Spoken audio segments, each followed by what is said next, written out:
Seks ve gender birbirinden fərqli şeylərdir. Yəni, seks bizim biyoloji cinsiyyətimizdir.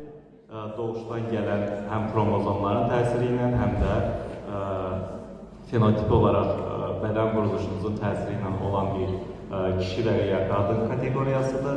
Gender isə sosio-kültürel rola dair anlayış, yəni necə yetişdirilməyimizlə əlaqəli, kişilik, qadınlıq və yaxud da ki, transgender kimi yetişməkdə ola bilər. İnsanların psixikasını biraz daha belə təsəvvür edirəm. Yəni, bir hardware var, doğuşdan gələn insan psixologiyasının ilk şeyi, o temperament, mizac dediyimiz şey doğuşla bir yerdə gələr.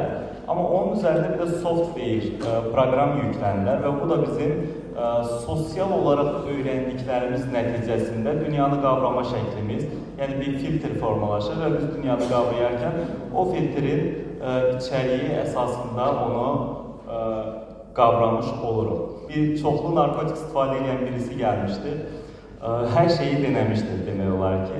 O, məsəl üçün, LSD və Magic Mushroom dediyimiz o narkotikləri istifadə edildiyində çox böyük bir bad trip deyilir ona, çox böyük bir panika keçirmişdi. Sanki mənliyimi itirirəm, mənliyim həll olur, gedir şəklində bir hissiyata qapılmışdı. Əslində bu üstdən formalaşan və yaddaşla əlaqəli olan özümüz haqqında mən kiməm, sosial olaraq mən kiməm, status olaraq kiməm, mən kimisə oğluyam, kimisə atasıyam. Bunun kimi formalaşan şeyləri dağılması hissi çox böyük bir panika yarada bilər. Bu müxtəlif situasiyalarda da çox yoğun qorxu insan keçirdiyində də buna bənzər hal yaşaya bilir.